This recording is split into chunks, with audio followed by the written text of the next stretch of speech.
तो रिवीजन की इम्पोर्टेंस क्या होती है ये हम लोगों ने देख लिया है। अब आज हम लोग ये देखेंगे कि रिवीजन किस तरह से प्रॉपर किया जाए, हमारा क्या मेथड ऑफ ऑपरेशन होना चाहिए यानी मॉडस ऑपरेंडी होना चाहिए। तो चूँकि एक बात फिर से मैं रिमाइंड कर दूं कि हम लोग यदि 24 घंटे में किसी चीज़ को रिवाइज़ नहीं करते हैं तो अपने को पता है कि उसका मोर देन 70% पार्ट हम लोग भूल जाते हैं। और इसी तरह से अगर हम लोग 1 वीक तक किसी चीज़ को रिवाइज़ नहीं करते हैं तो 1 वीक में हम लोगों के भूलने की जो टेंडेंसी है वो औसतन मोर देन 90% है। और यदि 1 साल बाद हमारा एग्ज़ाम होता है और यदि हम प्रॉपर रिवीजन नहीं करेंगे तो आपको कई बार चैप्टर्स के नाम भी भूल जाएंगे, मैं आपको ये बता रहा हूँ। तो इसलिए अपने को रिवीजन इम्पॉर्टेंट है। अब रिवीजन जैसे आमतौर पर किसी से पूछिए कि रिवीजन करना है या किसी भी ऐसे आदमी से, नॉर्मल आदमी से, तो वो आपको सलाह देगा कि बेटा रिवीजन कर लो, रिवीजन कर लो, पढ़ लो, जितना रिवाइज़ करोगे उतना अच्छा हो जाएगा। ये तो भी बात समझ में आ गई कि रिवाइज़ कर ले। लेकिन बहुत सारे बच्चों को, और मैं अगर इसको एग्जैगरेट नहीं कर रहा हूँ यानी अतिशयोक्ति नहीं कर रहा हूँ, तो ज़्यादातर का मतलब ऑलमोस्ट सभी बच्चों को इक्का दुक्का यदि छोड़ दिया जाए तो हमें प्रॉपर तरीका ही नहीं पता कि रिवाइज़ करें कैसे। ठीक है, रिवीजन तो करें, ये सलाह हमें मिल गई। जैसे किसी से बोला जाए कि भाई कि मेरे घुटनों में दर्द रहता है या मेरी डायबिटीज़ बढ़ गई है, तो सलाह देता है कि ऐसा करो भाई साहब योगा शुरू कर दो, तो एक नॉर्मल सलाह हो गई। लेकिन योगा कौन सा करना है, कौन सा आसन हमें बनाना है, ये देखिए कोई नहीं बता सकता है जब तक कोई उसका एक्सपर्ट आदमी ना मिले। तो ऐसे रिवीजन तो हमें करना है, ये सलाह हमें सबसे मिलती रहती है और हर वक्त मिलती रहती है। But how to revise, how to make our revision program effective, ये चीज़ अपने को, जिसको हम कहते हैं एक्शन प्लान हमारा क्या होना चाहिए, ये अपने को नहीं पता होता है। तो आज हम लोग उसी चीज़ को डिस्कस करेंगे कि रिवीजन को इफ़ेक्टिव कैसे बनाया जा सकता है। तो सबसे पहले तो देखिए रिवीजन करना क्यों है, चूँकि हमने जो चीज़ पढ़ी है, पहली चीज़ तो यही कि रिवीजन क्यों करना है। तो रिवीजन इसलिए करना है कि जो चीज़ हमने पढ़ी है वो हमारे परमानेंट मेमोरी का, लॉन्ग टर्म मेमोरी का हिस्सा बन सके, इसलिए अपने को रिवीजन करना है। क्योंकि शॉर्ट टर्म मेमोरी जो कि हमारा कॉन्शियस माइंड है, उससे लॉन्ग टर्म मेमोरी जो कि हमारा सब कॉन्शियस माइंड है, उसमें अगर अपने को मेमोरी डेटा ट्रांसफ़र करना है तो एक ही तरीका अभी हमारे पास है, और वो क्या है कि हम जितनी बार रिवीजन कर सकते हैं।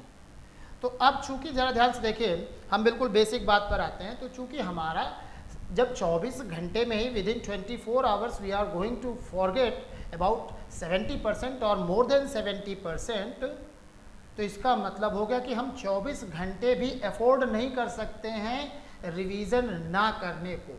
यानी जैसे आज हमने कोई चीज़ पढ़ी और हम सोचते चलो कल रिवाइज़ कर लेंगे, परसों रिवाइज़ कर लेंगे, उतने में ही देखिए अपना काम गड़बड़ हो गया। तो पहली चीज़ तो हमें देखना है कि हमें 24 घंटे गुजरने से पहले ही रिवीजन करना है। तो अब हम 24 घंटे के लिए भी रिवीजन को टाल नहीं सकते। तो रिवीजन हमारा एक तो ऐसा हो गया जो विदिन 24 आवर्स करना है, तो इसको मैं कहूँगा short term revision, quick revision, जिसको आप नाम दे सकते हैं। और दूसरा ये कि हमें फिर ऐसा होगा कि 24 घंटे में रिवीजन तो करना ही करना है, लेकिन मान लीजिए कुछ पढ़ते पढ़ते 1 सप्ताह, 15 दिन, 1 महीना बीत गया और पीछे वाले चैप्टर अगर हम इसी ढंग से रिवाइज करते रहेंगे तो डेली तो इतना रिवीजन पॉसिबल नहीं है। तो हमें कुछ ऐसा टाइम स्लॉट भी निकालना पड़ेगा जिसमें हम कुछ एक मिड टर्म रिवीजन कर सकें। तो एक मिड टर्म रिवीजन होगा, फिर इसी तरीके से जब पूरा साल, पूरा सिलेबस, कोई भी आपका अगर 2 महीने का सिलेबस है, 3 महीने का सिलेबस है, 6 महीने का सिलेबस है, 1 साल का सिलेबस है, 2 साल का, जैसे आईटी में अगर देखेंगे तो हमारा पूरा 2 साल का सिलेबस होगा। तो जो भी ड्यूरेशन ऑफ हमारा कोर्स है या जो चीज़ हम पढ़ रहे हैं, मान लीजिए हम म्यूज़िक की क्लास ले रहे हैं और हमारा 3 महीने का कोई सेक्शन है, कोई सेगमेंट है, तो हमें उस 3 महीने में, तो हमें अब अपने रिवीजन को 3 पार्ट में डिवाइड करना पड़ेगा। एक तो हो गया डेली रिवीजन, एक हो गया मिड टर्म रिवीजन, और एक हो गया हमारा लॉन्ग टर्म रिवीजन। तो आप कह सकते हैं short term, mid term and long term revision, ये हमारे पास 3 प्रकार के रिवीजन हो गए। तो हम इसको अगर लिखना चाहें तो 3 तरीके हमारे पास हैं। एक है शॉर्ट टर्म, तो शॉर्ट टर्म का मतलब हो गया डेली रिवीजन, और एक हमारा मिड टर्म रिवीजन जिसको आप वीकली या फोर्टनाइटली, इसको मैं 4 पार्ट में बोल दे रहा हूँ, weekly, fortnightly,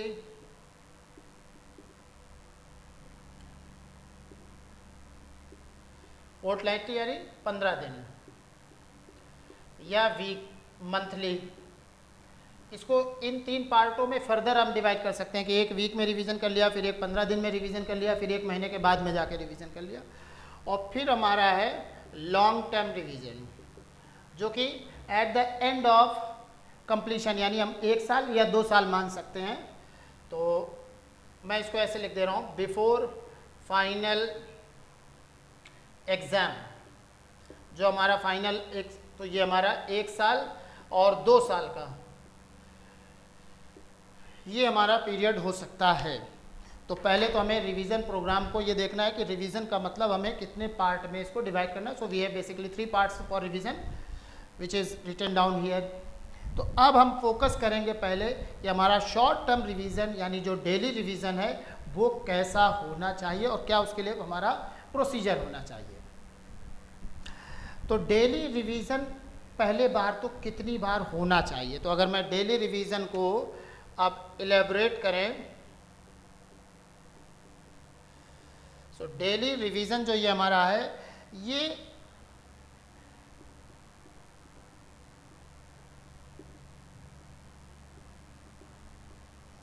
four to 6 times a day, एक दिन में 4 से 6 बार हमारा रिवीजन होना चाहिए। क्या इतनी बार हम करते हैं? मुझे नहीं लगता कि करते हैं। और यदि हम इतनी बार कर सके तो मैं आपको अपने एक्सपीरियंस से बता रहा हूँ, चूँकि मैंने भी ये सारी टेक्निक्स फॉलो की हैं। इनमें से ज़्यादातर वो टेक्निक्स हैं जो मैंने अपने ज़िंदगी में खुद फॉलो की हैं। कुछ ऐसी हैं जो दूसरों से मैंने सुनी, कुछ ऐसी हैं जो दूसरे से सुन के मैंने मॉडिफिकेशन किया, और कुछ ऐसी हैं जो मेरी अपनी खुद की बनाई हुई भी टेक्निक्स हैं। आप भी उनको बना सकते हैं। उन टेक्निक्स पे हम लोग बाद में बात करेंगे। टेक्निक्स भी हैं कि कैसे रिवीजन करना है। तो फिलहाल हमें 4 से 6 बार दिन में रिवाइज करना है। अब सोच रहे हो कि 4 से 6 बार रिवीजन करना तो बहुत ज़्यादा हो जाएगा, एक बार तो पढ़ना मुश्किल है, हम 4 से 6 बार रिवीजन कर लें तो ये कोई मुश्किल भरा काम नहीं है। तो सबसे पहले तो ये देखें कि जो हम दिन में, एक दिन में जो क्लास पढ़ाई जाती है, जैसे मान लीजिए आपको पढ़ाया गया 1 घंटे या 1.5 घंटे का कोई लेक्चर हुआ, उसके जब आप नोट्स बना लेते हैं तो आप अगर ध्यान से देखें तो जब वो चीज़ समझ में आती है, पहली चीज़ क्या, हमें क्लास में अटेंटिव होकर के पढ़ना होता है। एक बार जब उस चीज़ को आपने पढ़ लिया तो उसके दिमाग में हमारा कुछ फ्रेमवर्क बना हुआ है, और चूँकि आज का ही आज हमने पढ़ा हुआ है, तो जब आज ही का आज पढ़ा हुआ तो अभी हमारे दिमाग में वो चीज़ पड़ी हुई है, तो उसका रिवीजन फास्ट हो जाता है। ध्यान रखें, यही चीज़ अगर हम 2 दिन 4 दिन के लिए डिले कर दें तो फिर हमें बहुत डिटेल में जा कर के पढ़ना पड़ता है। तो जो 1 घंटे की हमने क्लास ली है, यदि आप उसको उसी दिन रिवीजन करेंगे तो एक रिवीजन में मुश्किल से 10 से 15 मिनट, और हो सकता है पहली बार में अगर आपको 15 मिनट्स लग रहा है तो जब आप सेकेंड रिवीजन करेंगे तो थोड़ा कम ही टाइम लगेगा, हो सकता है 12 मिनट लगे, अगली बार 10 मिनट लगे, और आखिरी वाले में हो सकता है 5 मिनट में ही रिवीजन हो जाए।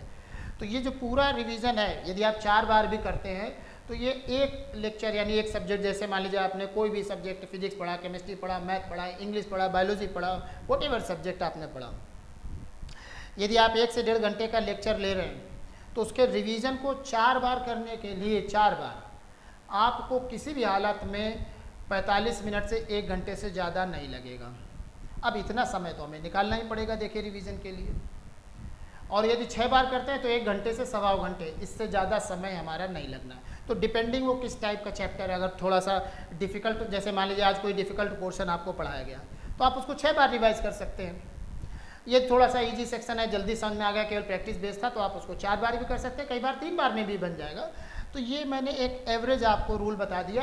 इसको दवाई की तरह समझ ले, जैसे डॉक्टर बोलता है ना कि दिन में 3 बार दवाई खानी है, तो 24 घंटे में 4 बार एटलीस्ट। तो 24 घंटे में 4 बार जिसने अगर इस फॉर्मूले को अपना लिया तो आप देखेंगे कि लॉन्ग टर्म में ये चीज़ें जो आपके दिमाग से स्किप हो जाती हैं, कोई फाइन पॉइंट भूल जाते हैं, खासकर तब जब हमारा सिलेबस आगे बढ़ना शुरू हो जाता है, तब हमारे भूलने की जो प्रक्रिया है वो ज़्यादा तेज़ हो जाती है। क्योंकि जैसे ही हमारे इन्फॉर्मेशन का डेटा बढ़ना शुरू होता है, लोड बढ़ना शुरू होता है दिमाग पर, तब इन्फॉर्मेशन और तेज़ी से स्किप होना शुरू हो जाती है। तो 24 घंटे में 4 बार या 6 बार कैसे कर सकते हैं, मान लीजिए मैं 4 बार का एग्जाम्पल लेता हूँ। तो पहला रिवीजन तो आपको तब करना है जैसे ही क्लास हमारी ओवर होती है। ध्यान दें, तो अभी तो जैसे मान लीजिए बहुत सारे लोगों की ऑनलाइन क्लासेस चल रही हैं, अगर ऑफलाइन क्लास चल रही है तो कैसे कर सकते हैं, ऑनलाइन कैसे चल रही है तो कैसे कर सकते हैं। तो देखिए, जैसे जब ऑफलाइन क्लास चलती है तो जब एक टीचर आता है और दूसरी क्लास जब शुरू होने वाली होती है तो उन क्लास के बीच में हमको 5 से 10 मिनट का एवरेज टाइम मिल जाता है। तो जो आज के आज चीज़ पढ़ाई गई है ब्लैक बोर्ड में, उसको उस ब्रेक के दौरान तुरंत रिवाइज कर लीजिए। तो जैसे ही टीचर जाता है, हम क्या होता है, बातचीत में लग जाते हैं, पानी पीने भाग जाते हैं, कहीं कुछ एक्टिविटी में लग जाते हैं, गॉसिप में लग जाते हैं। उस एक्टिविटी को अपने को रोकना है। यदि आपको पानी पीना है, आप अपनी बोतल से पानी पी लीजिए, या आप बाहर जाके पीते हैं तो बाहर जाके पी लीजिए। ये 1 मिनट 2 मिनट से ज़्यादा का काम नहीं होता है। तो हमारे पास औसतन 10 मिनट 2 क्लास के ब्रेक में बीच में या 5 मिनट मिल जाते हैं। तो जो चीज़ अभी पढ़ा के टीचर गया वो अभी हमारे दिमाग में तुरंत पड़ी हुई है। तो फर्स्ट रिवीजन तो जस्ट आफ्टर दी क्लास आपने फटाफट पढ़ने पढ़ लिए। जो चीज़ डिफ़िकल्ट लग रही थी उसको आपने थोड़ा डिटेल में देख लिया, बस इसकी आप उसको उस समय स्कैन कर लीजिए। मतलब उस समय बहुत ज़्यादा डिटेल में पढ़ने की ज़रूरत नहीं है, एक स्कैन भी उस समय काफ़ी होता है। तो एक रिवीजन तो हमारा ये हो गया। अब अगर यही चीज़ ऑनलाइन क्लास चल रही है और 2 क्लास के बीच में क्या होता है, हमें रिलैक्स करने का मौका मिलता है, तो उस समय अगर गैप हमारा केवल 10-15 मिनट का ही है तो देखिए उस समय रिवीजन इसलिए नहीं पॉसिबल हो पाएगा क्योंकि ऑनलाइन से हमें क्या होता है कि लेक्चर तो देख लिया लेकिन नोट्स बनाने में समय लगता है, तो उस चीज़ को अभी आप छोड़ देंगे। ऑनलाइन में क्या करेंगे, जब लेक्चर आपका ख़त्म हो गया और आपने नोट्स बना लिए, नोट्स बनाने के बाद एक बार रिवीजन, यानी जब आप नोट्स बना लिए और सब कुछ हो गया तो एक रिवीजन तभी हो जाएगा जब भी आपने 15 मिनट का नोट्स बनाया, 15 मिनट बाद रिवीजन कर लेंगे। तो ऑफलाइन क्लास में क्लास ख़त्म होने के तुरंत बाद में, और ऑनलाइन कर रहे हैं तो जब आपने नोट्स ले लिए हैं, जितने भी ले लिए, 1 पन्ने के 2 पन्ने के, उसके तुरंत बाद आपको रिवीजन करना। तो फर्स्ट रिवीजन ये हो गया। सेकेंड रिवीजन क्या होता है कि जैसे ऑफलाइन क्लास में हम थे, तो ऑफलाइन क्लास के बाद में जब छुट्टी हो गई और हम घर जाते हैं, तो घर जाने के बाद में हम क्या करते हैं, बैग यूँ फेंका, अपन ऐसे दिखाते हैं बहुत थक करके आ गए हैं, और फिर हम दूसरे कामों में व्यस्त हो जाते हैं। मम्मी से पानी मांगा, कुछ भी किया, खाना खाना है। तो यदि आप भूखे हैं, कुछ भी करना है, तो आप जैसे ही घर पहुँचे तो जो आपको मान लीजिए पानी पीने का मन था, पानी पी लीजिए, 10 मिनट रिलैक्स करने का मन है, रिलैक्स कर लीजिए, या फॉर एग्जाम्पल आपको भूख लग रही, खाना खा लीजिए। फिर तुरंत जो भी एक्टिविटी यानी 15-20 मिनट के बाद जो गैप आया, एक बार रिवीजन जरूर कर लें। तो सारे सब्जेक्ट, मान लीजिए आज आपके 3 लेक्चर हुए तो तीनों लेक्चर का आप उस समय आधे घंटे का समय निकाल के, it will not take more than half an hour, एक रिवीजन आप उस समय कर लीजिए। तो ये देखिए 2 रिवीजन हमारे कंप्लीट हो गए। तीसरा रिवीजन जो हमें करना है वो रात में सोने से ठीक पहले। तो जब भी हमको लग रहा है कि आज की पढ़ाई कंप्लीट हो गई और अब मैं सोने जा रहा हूँ, तो उससे पहले आप अपना आधे घंटे का समय निकाल लें। यानी आपको जो सोने जाने से आधे घंटे पहले, ऐसा ना हो कि पता लगे आंखें झपकी जा रही हैं और तब आपने टाइम निकाला। नहीं, आपको मालूम होना चाहिए कि आप 10 बजे, 10:30 बजे जब भी सोने जा रहे हैं, 11 बजे, तो लगभग आधा घंटा पहले आप अपने बिस्तर के पास, जहाँ पर भी सोते हैं, मेज़ पर, आइडियल तो है कि आप बिस्तर के पास ही रख लीजिए, कोई ज़रूरी नहीं मेज़ पे जाके करें। यदि मेज़ पे करते हैं तो बहुत अच्छा है। तो उसको सोने से ठीक पहले, आधे घंटे पहले रिवाइज कर लीजिए। तो सोने से ठीक आधे घंटे रिवीजन करने के बाद आप उसको रख के जाइए सो। तो हमारे कितने रिवीजन हो चुके हैं अब तक? 3 रिवीजन देखिए कंप्लीट हो गए। अब चौथा रिवीजन आपको सो करके उठने के बाद करना है। तो जब सो करके उठते हैं, फ्रेश होते हैं या जो भी करते हैं, थोड़ी देर टहलने जाते हैं, जो भी आप एक्टिविटी करते हैं, और उसके बाद जब भी पढ़ने बैठते हैं तो कुछ भी और पढ़ने से पहले एक बार जो रात में आपने पलटा था उसको फिर से पलट के देख लीजिए। और ऐसे करते करते आपका समय आगे कम होता चला जाएगा। तो ये हो गया हमारा 4th रिवीजन। अब 5th रिवीजन भी आप कर सकते हैं, दोपहर के समय हम कर सकते हैं। 4 तो ये कंप्लीट हो गए। और 6th रिवीजन आप कर सकते हैं जब नया लेक्चर लेने जा रहे हैं। जैसे मान लीजिए कल की क्लास हो गई, अब आज क्लास लेने में जा रहा हूँ, तो क्लास लेने जाने से पहले कर सकते हैं। या कई बार क्या होता है, बच्चे क्लास में, जब हमारी ऑफलाइन क्लास होती है तो बच्चे क्लास में 10 मिनट, 15 मिनट, आधे घंटे पहले ही पहुँच जाते हैं, तो एक रिवीजन उस समय कर सकते हैं। तो देखिए 4 रिवीजन तो बिल्कुल आसानी से हो सकते हैं, और 6 के लिए भी हमारे पास समय है। तो इस तरीके के, और ये डेली के देखिए आपको रूटीन बनाना पड़ेगा। यदि आप रूटीन फॉलो नहीं करेंगे तो देखिए इनमें से कोई भी टेक्निक आपका फ़ायदा नहीं करने वाली है। तो इस तरीके से देखिए बड़े, और ये वो समय निकालें जिस दौरान हम लंबी चौड़ाई पढ़ाई नहीं करते हैं। तो इसमें मैंने कोई भी वो टाइम इंगेज आपका नहीं किया है जिस दौरान हम रेगुलर पढ़ाई करते हैं। तो रिवीजन के लिए ये 1 घंटे हमने उस जगह से निकाल लिए जो अमूमन औसतन साधारणतया बेकार चले जाते हैं टाइम, उस टाइम का देखिए हमने उपयोग कर लिया और इस तरीके से हमारा 4 बार रिवीजन हो गया। तो ये हमारा 4 बार का रिवीजन कंप्लीट हो गया। अब ये प्रक्रिया अपने को 6 दिन पूरी करनी, यानी 6 डेज अ वीक, ये आप करते चले जाएंगे। अब जैसे आज मैंने पहला वाला रिवीजन लिया, यानी डे 1 का लेक्चर मैंने आज लिया, मंडे को रिवाइज कर लिया। अब जब डे 2 को आप पहुँचेंगे तो ट्यूसडे के लेक्चर भी शामिल हो जाएंगे। हो सकता है उस दिन ऑफ रहता हो, कोई बात नहीं है। तो जब डे 2 का लेक्चर हो जाएगा तो डे 1 वाले लेक्चर को अभी आपको बंद नहीं करना है। तो जैसे डे 2 वाले को आप पूरा 4 बार कर रहे हैं रिवाइज, तो डे 1 वाले को भी कम से कम 2 बार रिवाइज कर लेंगे। ज़रूरी नहीं कि उसको 4 बार करें। तो इस तरीके से जब डे 3 में पहुंचेंगे तो डे 3 वाले को तो पूरे 4 बार करना है। डे 1 और डे 2 को 1 बार 2 बार ऐसे भी देख लेंगे तो काम चलता रहेगा। फिर इसी तरीके से आगे बढ़ते चले जाएंगे, यानी जिस दिन जो मैं पढ़ रहा हूँ आज वाला, ये तो अगले दिन तक मेरा 4 बार रिवाइज हो जाना चाहिए। जो पीछे वाले उनको भी छोड़ना नहीं है, एटलीस्ट आप ग्लिम्स ही कर ले, पन्ने पलट ले, एक एक बार तो देखते जाइए। किसी कारण से जैसे मान लीजिए वेडनेसडे ऑनवर्ड पहुंच गए और मान लीजिए थर्सडे आ गए, अब थर्सडे को 3 दिन पीछे का हो गया और समय हमारे पास नहीं है, तो थर्सडे वाला तो 4 दिन करना ही करना है। आप वेडनेसडे और ट्यूसडे वाला, वेडनेसडे वाला 2 बार कर लीजिए, ट्यूसडे वाला 1 बार कर लीजिए, मंडे वाला छोड़ सकते हैं क्योंकि उसको अब हम 2-3 बार रिवाइज कर चुके हैं दिन में। ऐसे ही कम से कम हमें 3 दिन का एक तरीके से स्लॉट बना के चलना है कि जो पहले दिन वाला उसको कम से कम 1 बार, दूसरे दिन वाला 2 बार और ये वाला 4 बार, ये रिवीजन हमारा होता रहेगा।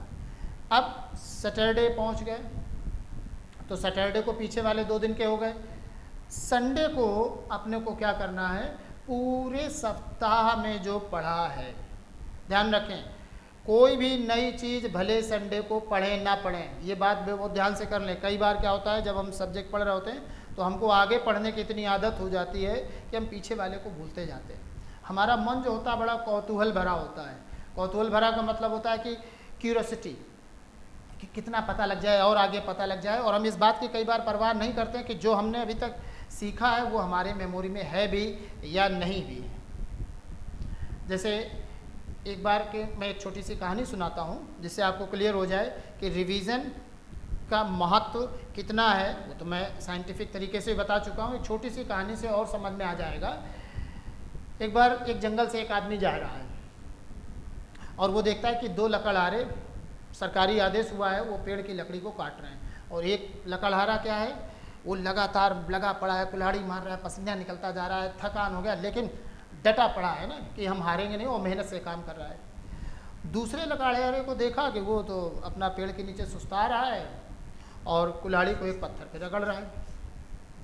तो वहाँ से वो आदमी निकलता है, उसने कहा यार तुम्हारा साथी तो देखो इतनी मेहनत कर रहा है और तुम यहाँ पर पड़े हुए आराम कर रहे हो और कुल्हाड़ी में धार रखने की कोशिश कर रहे हो। तो दूसरे आदमी ने कहा देखिए ये आदमी लगातार काम कर रहा है, लेकिन देखिए लगातार काम करते करते इसकी जो धार है वो कुंद हो गई है, ब्लंट हो गई है। तो इसने देखिए ये मार तो कई बार रहा है, मेहनत कर रहा है, लेकिन कट नहीं रहा है। और मैं क्या कर रहा हूँ, मैं कुल्हाड़ी पे धार रख रहा हूँ तो मेरे आधे घंटे बेकार हो रहे हैं, लेकिन अगली बार के लिए जब मैं 10 बार मारूंगा तो मेरा पेड़ कट जाएगा। तो देखिए दूसरा आदमी स्मार्टली वर्क कर रहा है, वो ब्रेक भी निकाल रहा है और उस ब्रेक के दौरान आगे की योजना भी बना करके उसने देखिए अपना धार भी रख लिया। तो ऐसे ही हमें अपने दिमाग में धार रखनी पड़ती है, और वो धार रखने में एक तरीका ये है रिवीजन, और भी तरीके हैं धार रखने के। तो हमें बीच बीच में लगातार मेहनत नहीं करते रहना है, ध्यान रखें। उसी लकड़ हम थक भी जाएंगे, हमारे अस्त्र शस्त्र यानी दिमाग भी हीटअप हो जाएगा, और जो हमें पढ़ाई में परिणाम चाहिए वो भी परिणाम नहीं आएगा। तो हमें क्या करना है, स्मार्ट वर्क करना है, और स्मार्ट वर्क करने के लिए हमें रिव्यू करते रहना है कि जो चीज़ हम सीख रहे हैं वो अभी मेरे रिटेंटिविटी में है दिमाग में या गायब हो चुकी है। तो इसलिए हमें रिवीजन करते रहना है। तो अब जब आ गया संडे, तो संडे को मैंने कहा आप कुछ भी नया ना पढ़ें, चलेगा। पहला काम संडे का ये होना चाहिए, क्या करते हैं हम लोग, पहला काम संडे को आज सोएंगे, आज बहुत आराम करेंगे, सप्ताह भर पढ़ लिया, ये काम नहीं होना चाहिए। संडे का हमारा जो पहला काम होना चाहिए कि हम सबसे पहले सप्ताह भर जो भी चीज़ें पढ़ी गई हैं उनका प्रॉपर रिवीजन करेंगे। तो संडे को हमारे पास 3 घंटे, 4 घंटे, 5 घंटे, 6 घंटे, जितना भी समय आपको लगाना है, जो टेस्ट है वो टेस्ट आप दे लीजिए। उस टेस्ट के बाद अपने को समय लगाना है संडे को रिवीजन के लिए, मोस्ट इम्पॉर्टेंट है। और सप्ताह भर का पूरा रिवाइज कर लीजिए। और जो ये सप्ताह भर का रिवाइज किया, अब इसको यहीं पर क्लोज कर देंगे। नेक्स्ट वीक में हम फिर से वही पहले दिन वाली जो साइकिल थी वो लगा देंगे डेली रिवीजन की। और इस सप्ताह वाला आप रिवाइज नहीं कर रहे हैं, इस सप्ताह वाला हम लोग रिवीजन वाला छोड़े हुए हैं। जब अगला नेक्स्ट वीक आएगा, उस एक वीक में इसको एक बार रिव्यू कर लेंगे। तो जैसे हमने मान लीजिए दिन में 4 घंटे निकाले रिवीजन के लिए, तो हम 3 घंटे दे देंगे उस सप्ताह के रिवीजन के लिए और 1 घंटा इस वाले रिवीजन को जोड़ देंगे। ये 15 दिन का मेरा रिवीजन हो गया। अब ये 15 दिन का रिवीजन बंद हो गया। ध्यान दें, अब इस 2 सप्ताह के मटेरियल को नहीं छूना है। अगले 2 सप्ताह तक यही टेक्निक अपने को लगानी है जो फर्स्ट 2 वीक में लगाई।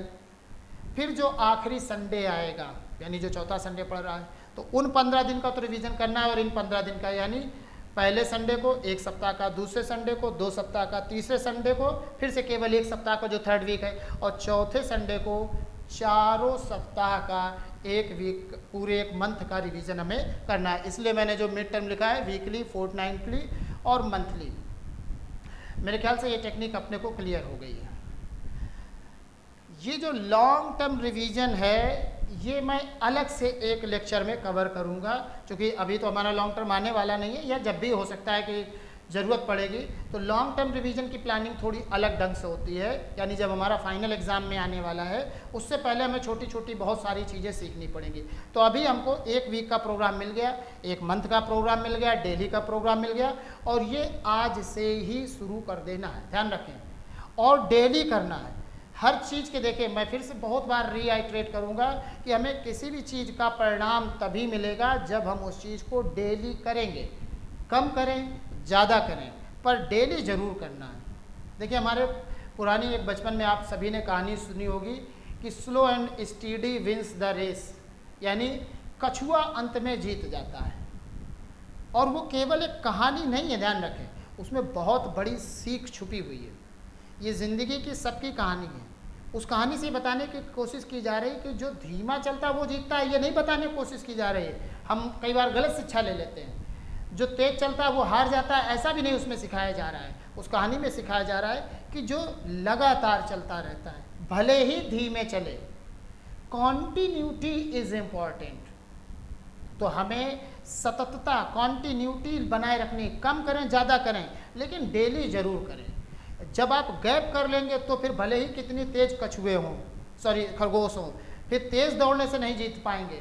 हाँ, लेकिन अगर खरगोश भी हैं, आप मान लीजिए होशियार भी हैं, दिमाग भी अच्छा चलता है और मेहनत भी करते हैं और लगातार करते हैं, फिर तो आप टॉप रैंकर हो जाएंगे, फिर तो आप नंबर 1 रैंक ला सकते हैं। लेकिन यदि मैं औसत भी हूँ, बिलो औसत भी हूँ, बहुत पुअर हूँ, तब भी यदि मैं डेली करता रहूँगा और हार्डवर्क करता रहूँगा तो मेरे सफलता होने के चांसेस है। वही उस कहानी में सिखाया गया कि कछुआ भी लगातार चलता रहे तो जीत जाता है, और यही ज़िंदगी की कहानी है। जो लगातार करेगा वो जीतेगा, जो लगातार नहीं करेगा वो छोटे शॉर्ट बस्ट में तो जीत सकता है, लॉन्ग टर्म में उसका परिणाम हमेशा उसकी अपनी क्षमता से बहुत कम होने वाला है। ध्यान रखें, हो सकता है वो दूसरों से अभी भी आगे हो। जैसे फॉर एग्जांपल मान लीजिए विराट कोहली जो है वो लापरवाही से खेलने लगे, तो हो सकता है वो अभी भी दूसरे खिलाड़ियों से ज़्यादा रन बनाएगा, लेकिन जो वो बना सकता है उतने रन वो नहीं बना पाएगा, तो उसकी फेल्योरिटी वहाँ पर हो जाएगी। तो ऐसे ही हमें देखना है कि जो हमारी क्षमता है उसका मैक्सिमम यदि हमें बाहर निकालना है, to get maximum out of me, एक मूल मंत्र हमें और जो आज मिल गया वो है कि कॉन्टिन्यूटी। तो मेंटेन कॉन्टिन्यूटी, अविरतता बनाए रखनी है, डेली मुझे काम करना ही करना है। तो इतना पॉइंट अपने को क्लियर हो गया। अब कुछ चीज़ें और मैं आपको इससे जुड़ी रिलेटेड बता देता हूँ रिवीजन से, जिससे अपने को फ़ायदा हो जाएगा। कि एक तो मैंने आपको बताया था कि मेमोरी मैप साथ में बनाते चलेंगे, तो जब भी हमारा चैप्टर कंप्लीट हो जाता है तो मेमोरी मैप बना लेंगे। तो मेमोरी मैप बनाने का फ़ायदा ये मिलेगा अपने को कि जब हम लॉन्ग टर्म में रिवीजन करने जाएंगे, जैसे 1 वीक वाला 2 या, तो उसमें देखिए जो हमारा मेमोरी मैप है वो हमारे हेल्प करेगा रिवीजन करने में। तो जो समय हमें चाहिए होता है, क्योंकि हमारे लिए समय भी बहुत इंपॉर्टेंट है, 24 घंटे का ही समय और उसी में सारी चीज़ों को मैनेज करना है। तो ये जो टाइम है हमारा, वो मेमोरी मैप हमारा बहुत ज़्यादा उसमें हेल्प करने वाला है। तो एक तो मेमोरी मैप का यूज़ करेंगे। दूसरी चीज़ का एक और ध्यान रखना है कि छोटी सी बात है कि रात में जब हम नींद में जाने वाले होते हैं उस समय हमारा सबकॉन्शियस माइंड बहुत एक्टिव हो जाता है, क्योंकि कॉन्शियस माइंड जो हमारा हो रहा होता है वो सोने की तैयारी कर रहा होता है, और सबकॉन्शियस माइंड को चूँकि पूरे शरीर की एक्टिविटी बनाए रखनी है। भाई देखिए हम सो जाते हैं लेकिन हमारा शरीर नहीं सोता ना, हृदय चलता रहता है, शरीर खाना उसी ढंग से पचता रहता है, सांसें उसी ढंग से चलती रहती हैं, ब्लड उसी ढंग से सर्कुलेट होता रहता है। यानी हमारी दिमाग का एक हिस्सा तो सो जाता है, बाकी हिस्सा तो नहीं सो रहा है, वो सबकॉन्शियस माइंड का पार्ट है। तो जितनी हमारी इनवॉलेंट्री एक्शन चल रहे हैं वो सब सबकॉन्शियस पार्ट से हमारे एक्टिवेट होते हैं। तो जब हम बिल्कुल नींद में जाने वाले होते हैं, मतलब जब जिसको कहते हैं ना कि औंग आ रही है, बिल्कुल बस अब झपकने वाला है, तो वो जो टाइम हमारा होता है उस समय हमारा सबकॉन्शियस माइंड बहुत एक्टिव होता है। तो रसिया में इस विषय में बहुत सारी खोज की गई। पावलोव नाम के एक हमारे साइकोलॉजिस्ट हुए, उन्होंने इस विषय में बहुत खोज की और बहुत सारे लोगों पर, बहुत बच्चों पर इसका अध्ययन किया गया। फिर ये परिणाम निकाला गया कि यदि बच्चों को जब वो नींद में जाने वाले हैं या आधा घंटा नींद में भी जा चुके हैं, यानी first half hour of sleep भी अगर है, उस दौरान यदि कोई चीज़ उनको सिखाई जाए तो वो इतने गहरे से सीख जाते हैं कि फिर वो डायरेक्ट सबकॉन्शियस माइंड में चली जाती है, यानी फिर हमें कॉन्शियस माइंड का सहारा नहीं लेना पड़ता है। तो सबकॉन्शियस माइंड में डायरेक्ट डालने का एक ये भी तरीका है कि यदि हम किसी तरीके से सबकॉन्शियस माइंड को डायरेक्ट ला सकें बिना किसी कॉन्शियस माइंड के इंटरवीनिंग के, तो डायरेक्ट डेटा एक ही बार में चला जाता है, परमानेंट चला जाता है। तो इस पर प्रयोग किए गए कि यदि उस दौरान चीज़ों को उसमें ट्रांसफ़र किया जाए तो वो परमानेंट उसमें चला जाता है। तो इसलिए वहाँ पर बच्चों को प्रयोग किए गए कि जब वो नींद में जा रहे हैं तो बाहर से कुछ चीज़ें सुनाई गई, मान लीजिए लाउड स्पीकर लगा दिए गए या कुछ भी कान में उनके, तो ये देखा गया कि उनकी जो मेमोरी है, ऑल्दो दे वर स्लीपी और स्लीपिंग, लेकिन आश्चर्यजनक रूप से देखा गया कि अगले दिन उनको वो चीज़ें याद रह जाती हैं। क्यों? चूँकि वो सबकॉन्शियस माइंड में डायरेक्ट चली गई। तो हम इस चीज़ का उपयोग कैसे कर सकते हैं कि हम नींद में भी हों और इसका उपयोग भी कर सकें? तो इसका एक बढ़िया सा उपाय ये है, और आजकल ये उपाय सभी लोग अप्लाई कर सकते हैं कि हम सभी के पास घरों में मोबाइल है। तो जो चीज़ें आप बार बार भूल जाते हैं या लगता है कि उसको हमें अच्छे से रिवाइज करना चाहिए, तो आप अपने जो भी चीज़ इम्पॉर्टेंट लग रही है सब्जेक्ट में, उस इम्पॉर्टेंट चीज़ को आप ऑडियो क्लिप के फॉर्मेट में स्टोर कर लीजिए। 10 मिनट 15 मिनट का, इससे ज़्यादा का मत करिए, और उसको स्टोर कर लीजिए। वो फिजिक्स का हो सकता है, केमिस्ट्री का, मैथ का, किसी भी चीज़ का ऑडियो क्लिप आप बना लीजिए, रिकॉर्डिंग हो गई, और उसको सोते समय आप कान में लगा लें। जब बिल्कुल नींद में जाने आँख बंद कर लें और उसको चलने दीजिए। और अगर पॉसिबल हो तो आप उसमें रिप्ले वाला बटन भी दबा दें, जैसे होता है ना कि गाना खत्म हुआ फिर से वही चलने लगता है, फिर से वही, अगर ये पॉसिबिलिटी हो तो और भी अच्छा है। आप उसको लगा दीजिए और रिवाइंड होकर चलने दीजिए। आप उसको सुनने की कोशिश ना करिए कि आप सुन रहे हैं, आप तो नींद लेने की कोशिश करिए, और आप पाएंगे कि वो डेटा भी आपके दिमाग में घुसना शुरू हो गया, और जब आप को ज़रूरत पड़ेगी तो वो एकदम से रिकॉल हो जाएगा। तो ये टेक्निक इतनी पावरफुल टेक्निक है कि पता देखिए हम सो रहे हैं, यानी सोने की तैयारी में, तो हम अपने एक्टिव समय का उपयोग भी नहीं कर रहे हैं और हमारा रिवीजन का प्रोग्राम भी चल रहा है। ये और ये देखिए कॉन्शियस भी काम में आएगी एक बार जब आप रिवाइंड कर लेंगे, क्योंकि नेक्स्ट लेक्चर पे जो होगा मेरा रिवीजन का कि शॉर्ट टेक्निक्स हम कैसे करें ताकि हम अपने 24 घंटे का, यानी how to utilise maximum minutes seconds of 24 hours, उस पर जब हम बात करेंगे तो उसमें ये वाली टेक्निक काम में आएगी, हमारी रिकॉर्डिंग वाली भी।